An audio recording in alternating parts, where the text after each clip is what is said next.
PD व्यास नाम है हमारा। आप देखना शुरू कर चुके हैं नारी दूत।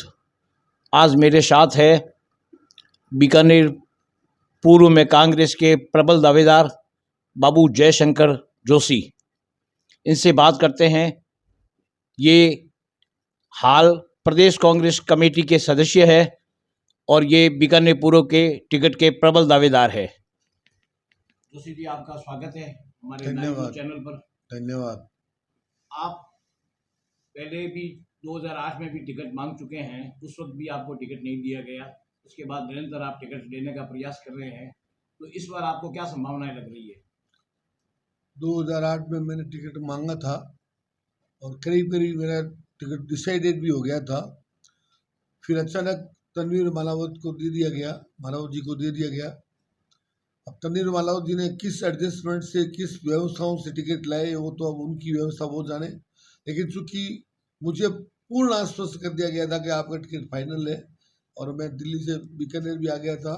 बाद में पीछे से ये घटनाक्रम हुआ, कैसे हुआ पता नहीं, लेकिन उस वक्त मेरा टिकट कट गया, तनवीर मालावत जी को मिल गया। उस वक्त भी टिकट लेने वालों की लंबी लाइन थी, इस बार भी लंबी लाइन है बीकानेर पश्चिम की तुलना में, तो इस बार आप कितने आश्वस्त हैं? मैंने अभी पिछले दिनों राजस्थान प्रदेश के करीब करीब वरिष्ठ लीडरों से, सबसे, अशोक जी से, सीपी जोशी साहब से, डोटासरा जी से और अन्य जो भी स्क्रीनिंग कमेटी में हैं, गोविंद जी मेघवाल, वो हमारे प्रभारी राजस्थान के, सबसे मैंने मिला है और मैंने उनको आश्वस्त उनसे निवेदन किया कि मैं 2008 से बराबर टिकट मांग रहा हूँ। और बीकानेर पूर्व की सीट जो है स्वर्ण जाति की सीट है। इसमें 2008 को मेरे को मिलने की प्रबल संभावना थी, दुर्भाग्य से मुझे नहीं मिली। वहाँ मोमडन को मिली, माइनॉरिटी को मिली। माइनॉरिटी यहाँ कम से कम 37,700 वोटों से हार चुकी। उसके बाद 2013 में मैंने फिर मांगा, फिर दुर्भाग्य रहा मेरा, मैं मेरा ही कहूँगा, चूंकि गोपाल जी गहलोत जो बीजेपी में थे उनको सीधा कांग्रेस में लेकर उनको टिकट दे दिया गया, जो ओबीसी के थे, वो भी 32,500 वोटों से हारे। तत्पश्चात 2018 में मैंने फिर मांगा टिकट, फिर दौड़ में, लेकिन अचानक परिस्थिति ऐसी बनी कि हमारे स्थानीय लीडर उनको अपने काम के लिए, अपने स्वार्थ के लिए नोखा से देवकी संधि जवर, कन्हैयालाल जवर को बीकानेर ले आए। फिर वो पैराशूटिंग हो गई, हम फिर पिछड़ गए और फिर जवर जी भी हारे। इस प्रकार ये पूर्व सीट जो स्वर्ण जाति की है, इसमें आप देखो माइनॉरिटी आ चुकी, ओबीसी हार चुकी गोपाल जी के रूप में, बड़ी महाजन जाति हार चुकी, राजपूत जाति की चूंकि खुद सिद्धि बाई जो बीजेपी से जीती हुई है वो है, इसलिए राजपूत का इधर से लड़ना उसके मुकाबले कमजोर रहता है। स्वर्ण जाति में एकमात्र बड़ी कम्युनिटी ब्राह्मण कम्युनिटी बचती है।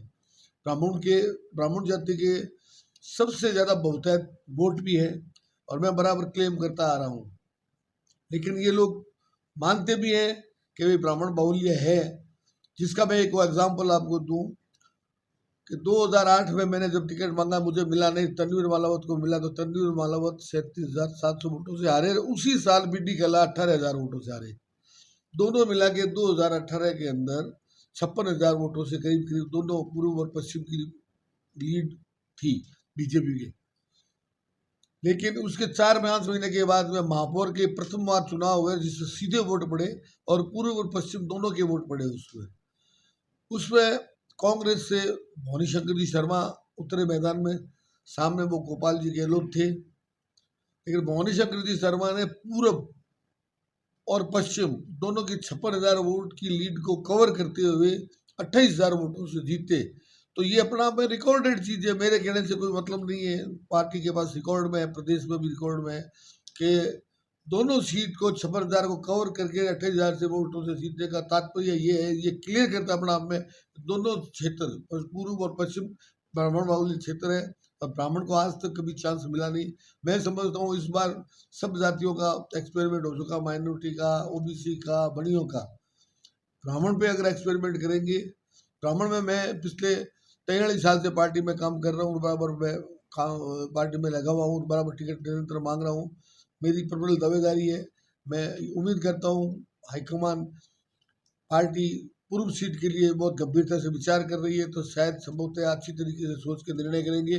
संभवतः निर्णय मैं ऐसा उम्मीद करता हूँ कि मेरे हक में होना चाहिए।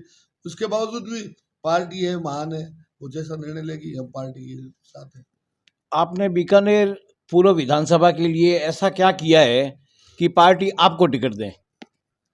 हमने जिस क्षेत्र में मैं रह रहा हूँ, ये क्षेत्र एक समय था कि पूर्व बीकानेर पश्चिम में पड़ता था, बीडी कलाजी के क्षेत्र में 35 नंबर वार्ड इसको कहा करते थे, और 28 से 30,000 वोट इस क्षेत्र में हुआ करते थे उस समय। ये मैं बात बता रहा हूँ वहाँ से 15-17 साल पहले की। 35 साल पहले का मुख्य चुनाव कार्यालय मेरे घर पे जहाँ मैं बैठा हूँ अभी, जब पूर्व का क्षेत्र है, यहाँ हुआ करता था। यहाँ वो जो वो पढ़ते थे, पूरे क्षेत्र का काम हमने पूरी उन्नति के साथ यहाँ काम करवाया। पाइप लाइनें, खंबे, बिजली, पानी, सड़कें, नालियाँ, सब हमने उस वक्त क्योंकि सरकार में होते थे उनके माध्यम से करवाया, सब हमारे माध्यम से हुआ। तो ये क्षेत्र पूरा मेरा जाना छीना है। एक तो ये, उसके बावजूद हम कला जी के लिए शहर में घूमते थे, तो कला जी के क्षेत्र में के साथ घूमने की वजह से जैसे कई एक क्षेत्र ऐसे फड़ बाजार है, जेल वेल है, चौपड़ा कटले के आसपास का क्षेत्र है, ये ऐसे क्षेत्र जो शहर में हम उनके साथ घूमते थे और उनके साथ मिलके काम करवाते थे, तो वो क्षेत्र भी आज पश्चिम में आ गए, वो भी आज पूर्व में आ गए। तो ये इतना आसपास का क्षेत्र जो है हमारे रात दिन, जैसे हम वॉकिंग डिस्टेंस में होता है जिसमें कम से कम 80-90 हज़ार वोटों का क्षेत्रफल है, जिससे हमारे पारिवारिक संबंध है यहाँ रहने वाले लोगों से, क्योंकि बरसों से हम 80 से यहाँ इस क्षेत्र में लगे हुए हैं। एक तो ये, दूसरा गंगासैर, भीनासैर, हनुमान अत्था, पवनपुरी और जयनारायण व्यास कॉलोनी ब्राह्मण बाहुल्य क्षेत्र है। वहाँ हमारी रिश्तेदारियाँ भी बहुत ज़्यादा तादाद के अंदर है, उनका भी एक बहुत बड़ा सपोर्ट मिलेगा। नंबर 3, हम इंडस्ट्रियल रानी बाजार में रहते हैं। पिताजी मेरे बीकानेर जिला उद्योग संघ के अध्यक्ष थे।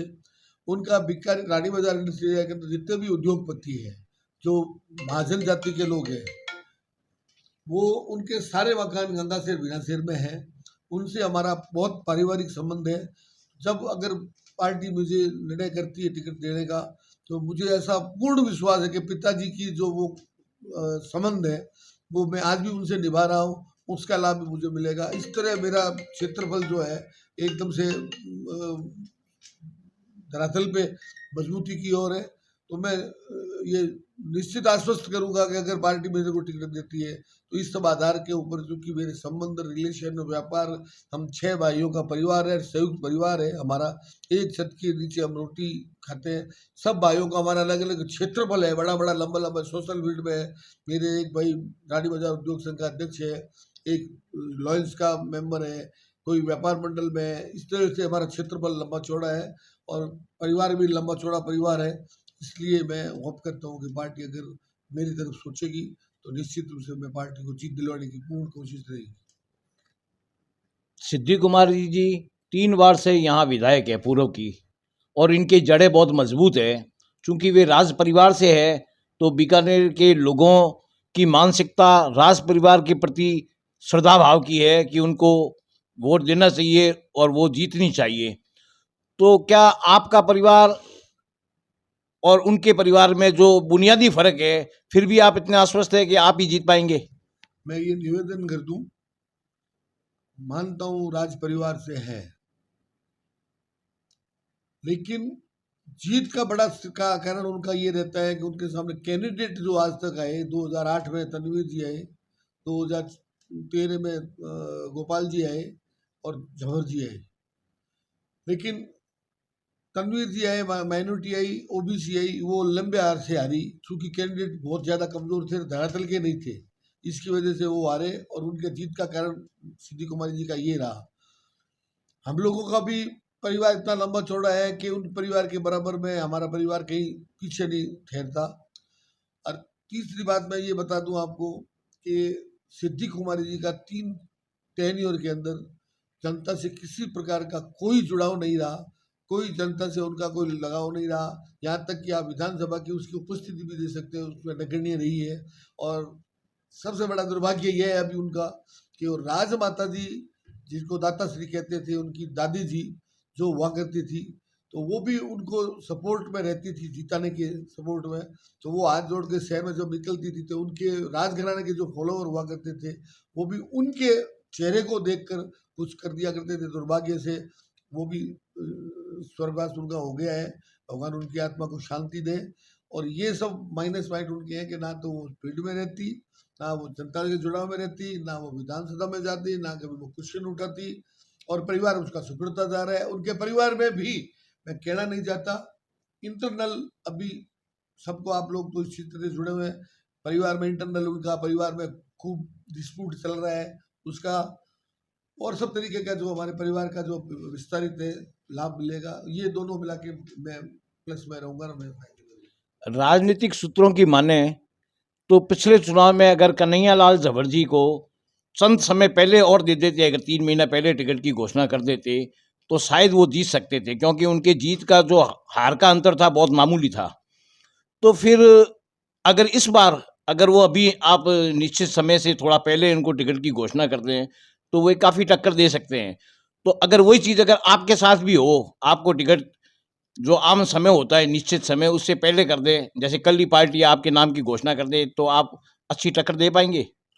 मैं तो ये कह रहा हूँ कि निश्चित टाइम जो उनका रूटीन का होता है उसी के बीच में अगर वो देंगे तो भी मैं टक्कर दे नहीं पाऊंगा। मैं कांग्रेस की झोली में सीट डालूंगा अगर वो निश्चित टाइम में देंगे तो। और जब समय पूर्व अगर देंगे तो निश्चित रूप से पूरा समय मिलेगा कि पूरी मेहनत करके उनको और लंबा गैप से हराने की कोशिश करेंगे। निश्चित समय में भी देने पे हम कांग्रेस की झोली में डालने के लिए तत्पर है, और हमारे पास ऐसी व्यवस्था है, और हमारे पास ऐसी टीम है, हमारे पास ऐसा क्षेत्रफल है, ऐसे हमारे रिलेशन है।